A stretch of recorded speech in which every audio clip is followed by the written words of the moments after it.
बघा सकाळचं वातावरण, पक्ष्यांचा चिवचिवाट, किलबिलाट अशा पद्धतीने एकमेकाला उठवत आहे. आणि तिकडं तांबडं फुटलेलं आहे, अगदी लाल लाल झालेलं आहे. तयारीत सूर्याचं आगमन होणार आहे.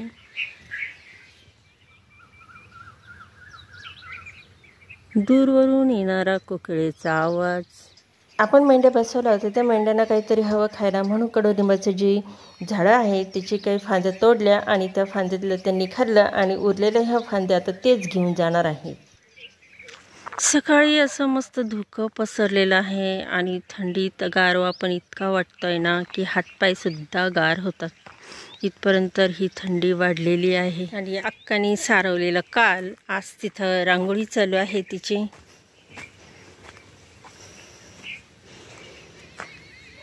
सकाळ सकाळी चंद्र माझ्यासोबत आणि मला म्हणतो की चल नको घाबरू, काही वाघ येत नाही, कुत्रे येत नाही, मी तुला वाट दाखवतो. पण आता सकाळ उजाडली त्याच्यामुळे एवढ्या प्रकाशाची त्याची गरज पण नाही आणि त्याचा प्रकाश पण पडत नाही आहे.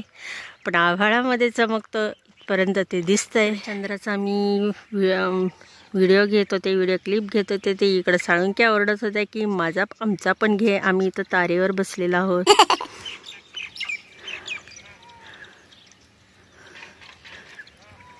आणि तिकडे येतो मोरांचा आवाज. आणि इकडं मस्तपैकी हे वावर तयार केलेलं आहे मोठ्या भावाने. इथं गादी वाफायचं मस्त असं टरबुजासाठी छान दिसतं असं लाईनीत आणि भारी वाटतंय. असं कशी झाली रांगोळी सारवलेल्या जागी.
झाली, फिरून आली आणि आता मला हे झाडायचं. तर दीपावलीमध्ये नवीन शिराई घेतलीच होती, पूजेला पण होती. आता म्हटलं वरती पण जाळं काढावं लागतं, कोपऱ्यामध्ये पण झाडावं लागतं. तिथपर्यंत जर खूप वाकावं लागून ती बेड खाली वाकायचं म्हटल्यानंतर ती शिराई पण खूप पर्यंत पोहोचत नाही आहे. आणि म्हणूनच म्हटलं आता हा झाडू काढावा. हा झाडू दिवाळीच्या अगोदरच आणलेला होता त्यासाठी, पण मला काही गरज पडली नाही. तर आता मला हा झाडू रोजच्या रोज वापरायला काढायचा आहे. त्याच्यासाठी मग आता काय होतं, झाडलं का याचं हे खूप. झाडूमध्ये जो भुसा असतो ना, तो भुसा काय होतं, आपण झाडलं का तो पुन्हा खाली पडतो आणि पुन्हा घरभर काय होतं, असा भुस्याचाच असा कचरा होऊन जातो. आणि म्हणून ते टाळण्यासाठी मी तुम्हाला आज त्यासाठी माझी एक आयडिया म्हणजे, बघा मी काय करते, झाडू वापरायच्या अगोदर मी हा ब्रश घेते, फरची घासायचा ब्रश, आपला साधा कपड्यांचा ब्रश असला तरी चालेल किंवा टूथब्रश असला तरी. टूथब्रशनी तर होणार नाही, खूप वेळ लागत. तर ह्या ब्रशनीच काम करते मी आणि ही सगळी अशी घाण काढते. जसं मी ब्रश फिरवते तसं त्याच्यातला जो भुसा आहे तो काड्यांमधून वेगळा होऊ राहिलेला आहे, तो बाजूला तुम्हाला दिसत पण आहे. तर असं केलं ना तर हा जास्तीचा जो भुसा आहे तो बाहेर निघतो. तर बघा किती घाण निघाली त्याच्यातून. घाण म्हणजे त्याच्यातलं हे. आता कडेकडेनी सर्व काढल्यानंतर मी मधला सुद्धा काय करू राहिले, त्याच्यातला तो भुसा बाहेर काढू राहिलेले आहे. अगदी बाजूला एक एक काडी घेऊन मग त्यामधील सर्व जो भुसा आहे तो परिपूर्ण निघून गेलेला आहे. मग आवडली की नाही ही भन्नाट ट्रिक आणि ही माझी आयडिया? तर चला, नेहमी मी काय करते, झाडू वापरायच्या अगोदर ही ट्रिक अवलंबन करत असते, ही आयडिया वापरत असते. आता तुम्हाला जवळून दाखवते किती हे पडलंय त्याच्यातून कचरा जो त्याला. तर बघा हे एवढं निघालेलं आहे. तर हेच मला रोज झाडायला किती पडलं असतं, हे सर्व फरचीवर सर्व हे झालं असतं. आणि पुन्हा मी झाडते असं वाटलं असतं आणि पुन्हा पाठीमागून कचरा कुठून आला असाही प्रश्न पडला असता. पण ही ट्रिक जेव्हा मी वापरते ना, प्रत्येक वेळेस नवीन झाडू आणला का ही ट्रिक मी वापरत असते. तर बघा, तुम्हाला ही ट्रिक माझी कशी वाटली जरूर कमेंट करा. तर मैत्रिणींनो, चला, तुम्ही कधी पण असा नवीन झाडू आणला असेल आणि तुम्हाला ही ट्रिक माहिती नसेल तर जरूर या ट्रिकचा वापर करा. ब्रशचा वापर करून भुसा बाहेर काढा आणि आपला झाडू वापरताना.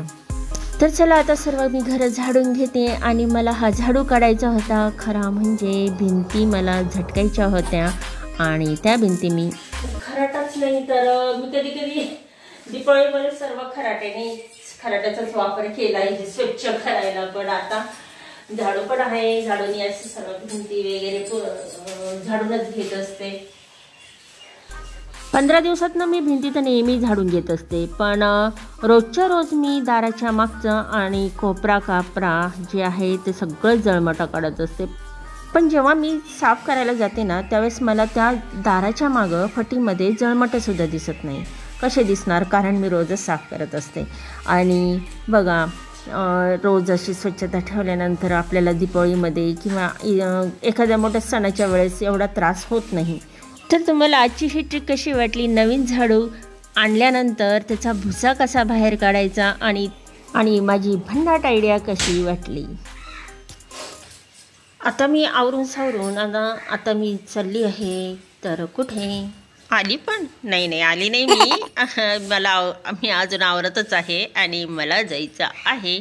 ती तुम्हाला सांगतेच मी आता कुठं जायचं आहे. चला मंडळींनो, आता मतदान करायला जायचं आहे. तर माझी तयारी झालेली आहे आणि चला आता मी मतदान करून येते. आधी काकांबरोबर मी जाणार आहे. काका गाडीवर घेऊन जातील गावामध्ये, कारण इथून तुम्हाला माहिती आहे इथून खूप लांब आहे आपलं गाव आणि पायी जाणं शक्य नाही आहे. आता इथं मला नेमकी कारण सांगायचं होतं की नेमकी का पायी जायचं नाही, कारण माझा स्वयंपाक राहिलेला होता. पण हे सांगता नेहमी आलं कुत्रं, आणि कुत्रं नेमकी सुपारी वाळत घातली तिथं गेलं होतं वास घ्यायला, म्हणून मी त्याला हुसकत होते आणि गेली पुन्हा विसरून. तर पायी जाऊ शकतो, पण कसं आहे इथून आहे गाव लांब आणि येताच खूप उशीर होईल. तर आता मी आधी काकांबरोबर जाते आणि मग नंतर काकांबरोबर जाईन. मग आल्यावर स्वयंपाक वगैरे करते. चला, मी आता घेते मतदानाचं कार्ड वगैरे आणि जाते. काका, हे असं अपडेट केलेलं आधार कार्ड चालेल का?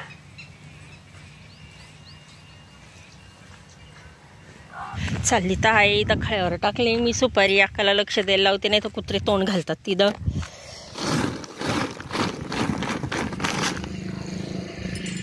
अजून त्याला चांगली वाळायची.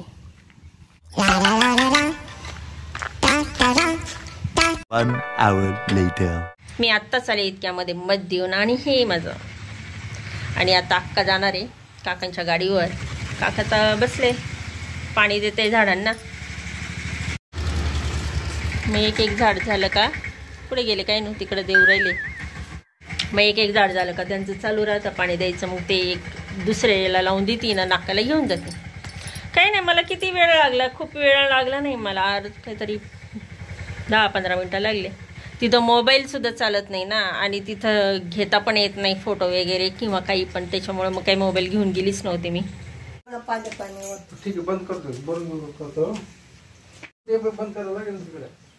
चला, काका आणि काका दोघं जातील मतदान करायला. तुझा स्वयंपाक झाला का?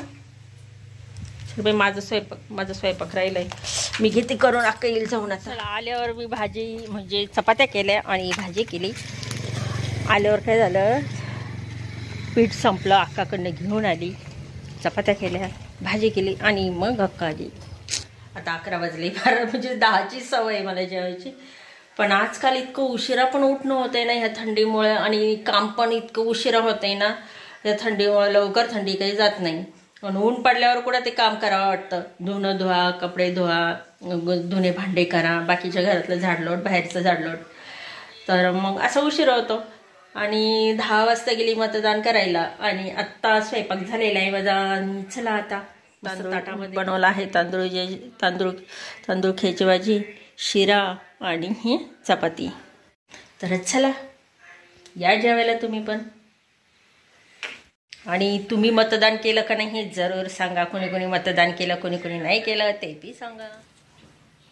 चला आणलं दळण. काय झालं, मतदान करून आलो, त्याच्यानंतर पाहिलं तर पीठ नाही आहे. आता हे आवळा कॅन्डी बनवायच्या नादामध्ये, ते आवळ्याचं पटपट बनवायच्या नादामध्ये ते कसं आहे, हे आवळे खराब होतात. त्याच्यामुळं मग पटकन त्या रेसिपी बनवण्याच्या नादामध्ये, म्हणजे आज आवळा कॅन्डी, उद्या आवळा सुपारी, लगेच आवळा सुपारी, असं खूप अशा नादामध्ये दळायला हे उन्हामध्ये 2-3 दिवसापूर्वी उन्हामध्ये ठेवलं होतं. हे विसरून गेले. म्हटलं अरे दळण संपलं आपलं. मग मी आकाकडनं घेऊन आले पीठ आणि चपात्या बनवल्या. पण आता तर मला दळण करावंच लागण. आणि तसंही आता काही आवळ्याचं काही करायचंच नाही आहे. आवळ्याचं बघा आता मी इथं आणलं, अजून बरीच वाळायची ती. हे काय अजून आणखीन बारीक होईन. तर एवढी अर्धी टोकरी एवढी हे करून किती झाली ती, अजून ओलीच आहे ती, पण अजून बरीच वाळायची. घेते दळण करून.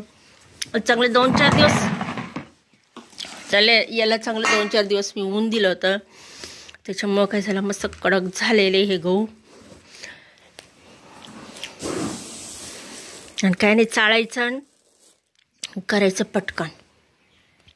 धान्याला कीड लागू नये यासाठी मी एक असं सेपरेट व्लॉग बनवलेला आहे. तर आत्ताच जवळजवळ खूप दिवस नाही झाले, आणि त्याच्यामध्ये सगळी माहिती दिलेली आहे. तर आपले हे साठवणुकीचे धान्य आहे. तर आमच्या अजून जसेच्या तसे ऊन तर आम्ही कंपल्सरी देतो, म्हणजे देतो.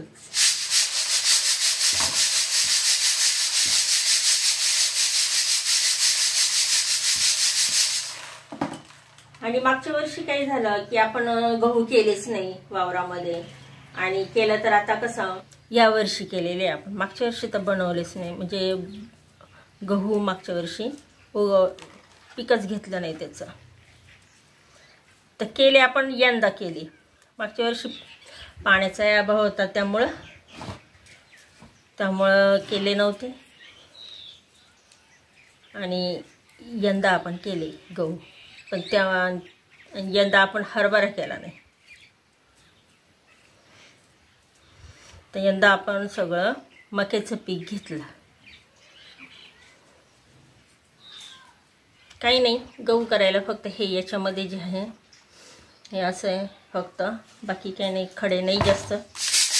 दळण करता करता एक मन म्हणत होतं, अगं काय रोज चपात्या खाती, कधीतरी ते ज्वारीचं सुद्धा दळून आण. तसं मी ज्वारी आणलेली आहे, पण ते दळून आणायचं ते राहून गेलेलं आहे. आता लगेचच ते पण घेऊन येणार आहे. आणि पुन्हा मन म्हणाला, अगं बस झालं आता, इकडचं तरी दाखव किती वारं वावधन आहे. आणि हे अचानक का वारं वावधनं सुटू राहिलेलं आहे हिवाळ्यामध्ये. हे असंच होणार बाई, काही खरं नाही. आता माझे हे आवळ्यांमध्ये ना सगळं काही ना ही घाण पडणार. पण आवळा कॅन्डी मी टाकल्यानंतर तर कसं होईल. चला मग माझ्या मैत्रिणींना तुम्हाला आजचा व्लॉग कसा वाटला जरूर कमेंट करा. भेटूया आपण अशाच नवीन व्लॉगमध्ये. बाय.